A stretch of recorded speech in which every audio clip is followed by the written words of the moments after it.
Hi hello ನಮಸ್ಕಾರ, welcome to my channel. No extra, ನೇರ ನಿರಂತರ, ಕೊನೆವರೆಗೂ ನೋಡಿ ಪ್ಲೀಸ್.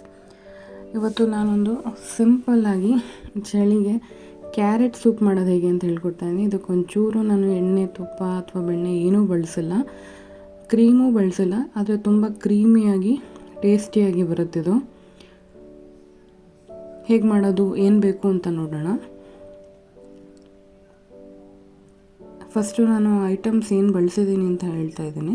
ಇಲ್ಲಿ ನಾನೊಂದು 3 ಕ್ಯಾರೆಟು, 1 ಆಲೂಗೆಡ್ಡೆ, 2 ಸ್ಮಾಲ್ ಸೈಜ್ ಒಂದು ಈರುಳ್ಳಿ, 1 ಹಸಿಮೆಣಸಿನ್ಕಾಯಿ ನಿಮಗೆ ಖಾರ ಹೇಗೆ ಹೆಚ್ಚು ಕಮ್ಮಿ ಅದು ಮಾಡ್ಕೊಳ್ಳಿ, 1 ಇಂಚಷ್ಟು ಶುಂಠಿ, ಒಂದು 8ರಿಂದ 10 ಬೆಳ್ಳುಳ್ಳಿ, ಒಂದು ಅರ್ಧ ಕ್ಯಾಪ್ಸಿಕಮ್ಮು, ಒಂದು 5ರಿಂದ 6 ಕರಿಬೇವೆಲೆ. ಇದಿಷ್ಟು ಸಾಕು. ಇದನ್ನೆಲ್ಲ ಒಂದು ರಫಾಗಿ ಚಾಪ್ ಮಾಡಿ ಇಟ್ಕೊಂಡಿದ್ದೀನಿ. ತುಂಬ ಸಣ್ಣಕ್ಕೇನು ಹೆಚ್ಚೋದು ಬೇಡ, ನಾವು ಪ್ರೆಷರ್ ಕುಕ್ ಮಾಡೋದ್ರಿಂದ ರಫಾಗಿ ಚಾಪ್ ಮಾಡ್ಕೊಳ್ಳಿ ಸಾಕು.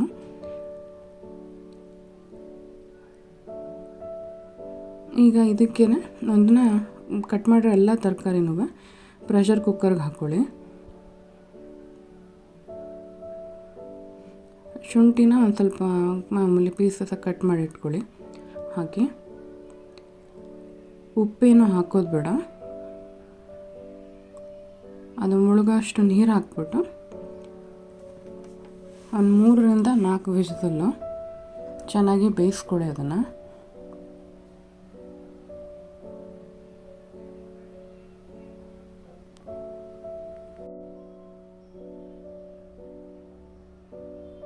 ಇದು ಬೆಂದ ಮೇಲೆ 3ರಿಂದ 4 ಸ್ವಲ್ಪ ತಣ್ಣಗಾದ್ಮೇಲೆ ಅದನ್ನು ಸ್ಟ್ರೈನ್ ಮಾಡ್ಕೊಳ್ಳಿ.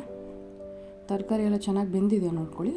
ಬೆಂದಿದೆ, ಸ್ಟ್ರೈನ್ ಮಾಡ್ಕೊಳ್ಳಿ. ಅದನ್ನು ನೀರನ್ನ ಸಪ್ರೇಟ್ ಮಾಡ್ಕೊಳ್ಳಿ.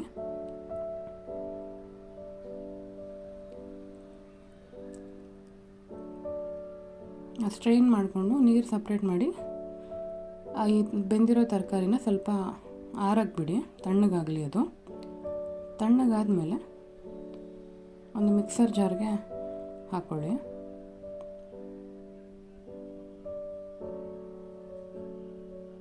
ಈ ನೀರು ಹಾಕಿ ಇಟ್ಟಿರಿ, ನಾವು ಸ್ಟ್ರೈನ್ ಮಾಡಿ ಇಟ್ಟಿರೋ ನೀರು ಹಾಕಿ ಇರಲಿ. ಅದನ್ನು ತಿಕ್ನೆಸ್ನ ಅಡ್ಜಸ್ಟ್ ಮಾಡ್ಕೊಳಕ್ಕೆ ಬೇಕಾಗುತ್ತದು.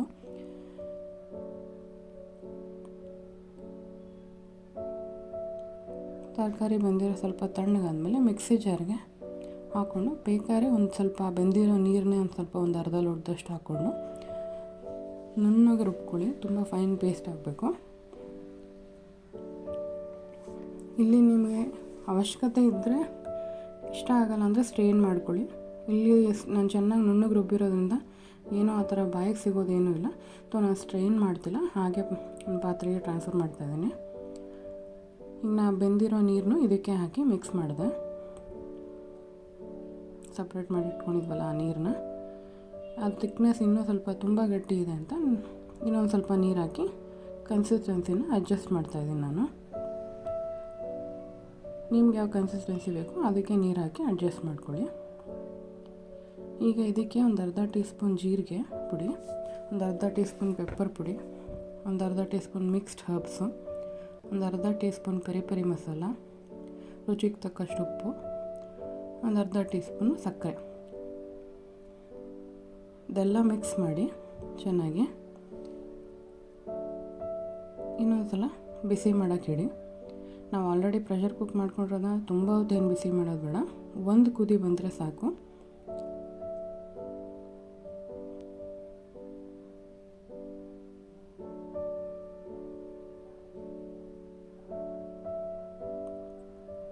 ಇಲ್ಲಿ ಸಾಲ್ಟು ಹೆಚ್ಚು ಕಮ್ಮಿ ಅಡ್ಜಸ್ಟ್ ಮಾಡ್ಕೊಳ್ಳಿ. ಇದು ಟೇಸ್ಟ್ ನೋಡ್ಬಿಟ್ಟು ಒಂದು ಸಲ ಇಲ್ಲಿ ಕಮ್ಮಿ ಅನ್ನಿಸ್ತು ನನಗೆ, ಅದಕ್ಕೆ ನಾನು ಸ್ವಲ್ಪ ಉಪ್ಪು ಸೇರಿಸ್ತಾ ಇದ್ದೀನಿ.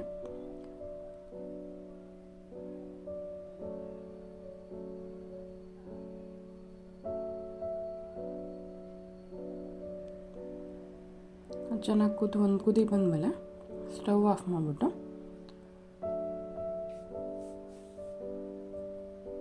ಕೊನೆಯಲ್ಲಿ ನಿಂಬೆ ರಸ ಮತ್ತು ಒಂಚೂರು ಕೊತ್ತಂಬರಿ ಸೊಪ್ಪು ಸೇರಿಸಿದ್ರೆ ಬಿಸಿ ಬಿಸಿಯಾಗಿ ಟೇಸ್ಟಿಯಾಗಿ ಹೆಲ್ದಿಯಾಗಿ ಸೂಪ್ ರೆಡಿ ಇದೆ. ಇದನ್ನು ಡಯಟ್ ಮಾಡ್ತಿರೋರು ಬೇಕಾದ್ರೆ ಇನ್ಕ್ಲೂಡ್ ಮಾಡ್ಕೋಬೋದು.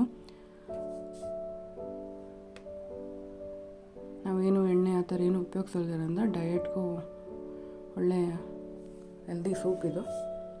ನೀವು ಈ ರೆಸಿಪಿನ ಒಂದ್ಸಲ ಟ್ರೈ ಮಾಡಿ, ಹೇಗೆ ಬಂತು ಅಂತ ಕಮೆಂಟ್ ಮಾಡಿ ತಿಳಿಸಿ. ವಿಡಿಯೋ ಇಷ್ಟ ಆದರೆ ಲೈಕ್ ಮಾಡಿ, ಶೇರ್ ಮಾಡಿ, ಕಮೆಂಟ್ ಮಾಡಿ ಮತ್ತು ಸಬ್ಸ್ಕ್ರೈಬ್ ಮಾಡ್ಕೊಳ್ಳಿ. ಮತ್ತು ನೆಕ್ಸ್ಟ್ ವಿಡಿಯೋದಲ್ಲಿ ಸಿಗ್ತೀನಿ. ಧನ್ಯವಾದಗಳು. ಬಾಯ್.